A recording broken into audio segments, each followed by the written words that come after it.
Okay, I wanted to make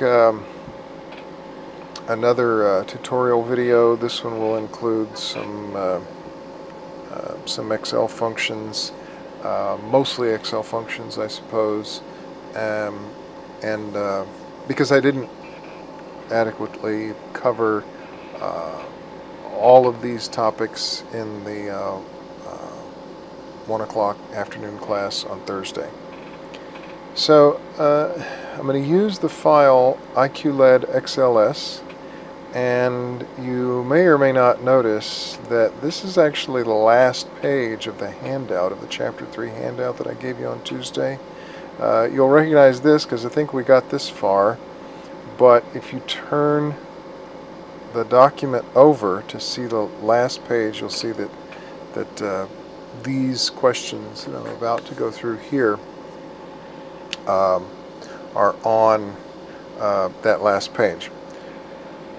So I'm going to start with finding the 23rd and the 80th percentile like we have in these last two rows of the table. And to do that, I'm going to use Excel. This is the IQLED file, and I've put the upper class limits right here because I did promise also that I would that I'd create another histogram how-to video. But for now we're going to find percentiles, and so to do that you'll choose a cell and type equals percentile percentile and a left parenthesis, and then it asks, you'll see in bold, Excel is asking for the array. Well, we can either highlight all of the cells, we can select them by highlighting, or we can type the A2 colon A79N directly.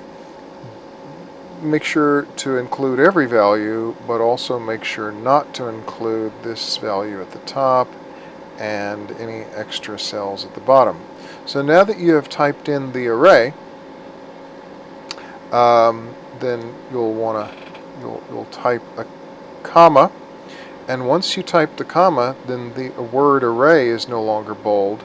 The letter K is bold, and so that means that it's asking for the percentile. If we want the 23rd percentile, we type in 0.23 as it shows on the handout here.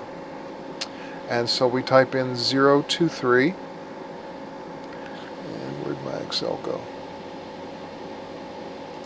We type in 0.23 and we close the parentheses and hit enter.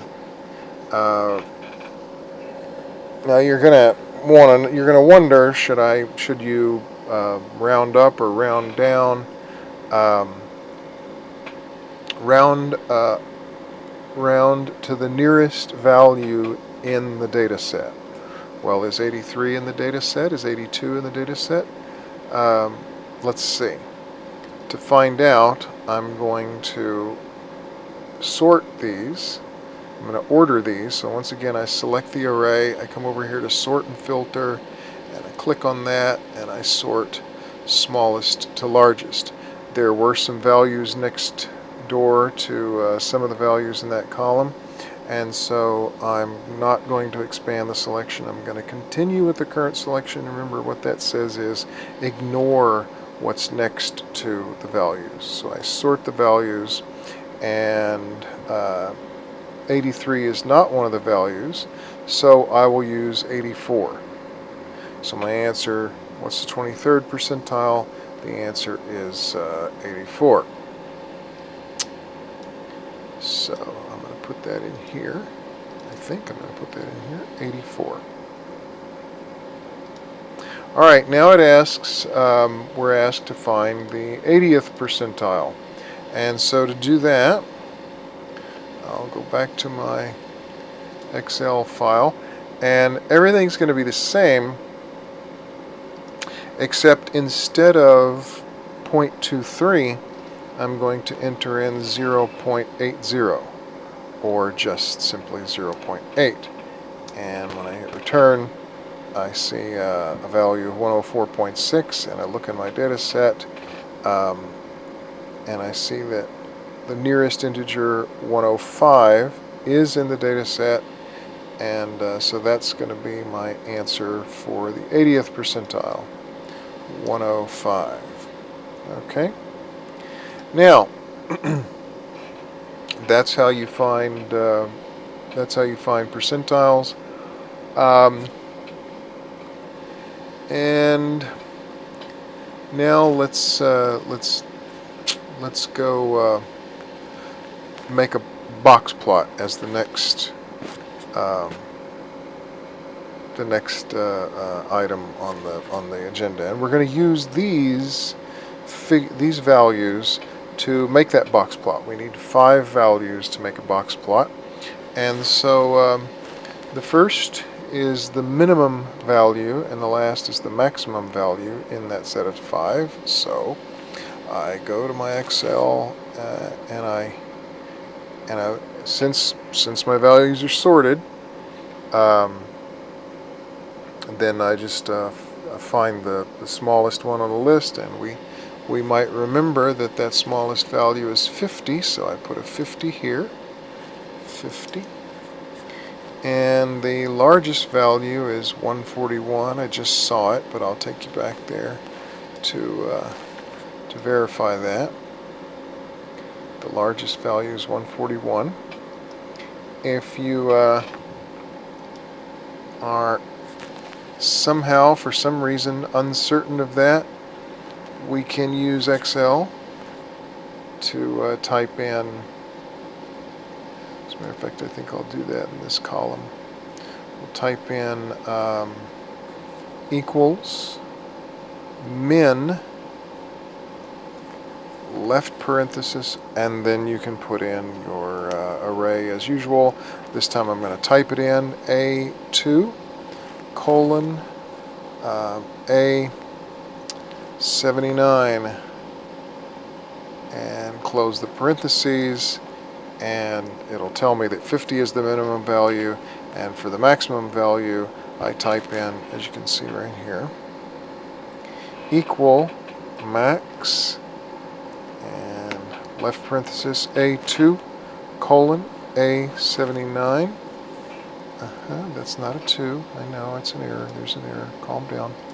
A2 colon A79, and I close my parentheses and hit enter, and it tells me that the maximum value is 141. So that's the 5th value. I'm moving it because in these cells I'm going to put the 3 quartiles. And to determine the quartile, you type, as the formula shows you here, equals quartile, left parenthesis, and it asks for the array. You can see it's asking right there with the bold. It's saying, what's your data array? Well, the data array is, as we know, A2 colon A79, and then you put the comma. When you put the comma, then quart is in bold. And this one is this version of Excel is not offering us the choices that the classroom version is. But we know that we either want quartile 1, 2, or 3, and quartile 1 is closest to the minimum value, so I'm going to start with 1. So I type a 1 and close my parentheses and hit enter, and it says 85 is quartile 1. Next, quartile 2, so I type equals quartile A2 colon A79, a comma. I want quartile 2, so I type the number 2, close my parentheses, hit enter, and the second quartile is 94. And finally, I want the third quartile, so I type equals QUARTILE,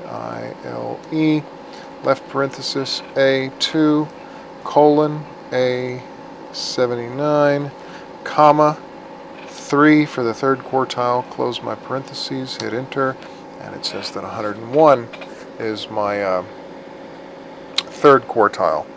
And So on the exam, you will have, well, here, let me enter those values in. Let's see what they are again. 85. Nope. Up here, 85. And I think this one was 101. And what was this one? 94, I think. 94. Right, so on the exam you'll have a blank number line. It'll just have a bunch of hashes on it, and it doesn't have numbers, so you decide what the scale is, or you decide where the values go. This is from another program that I use for various math type things, and so you can see that this number line has been marked in such a way that each of these hashes represents 5, and so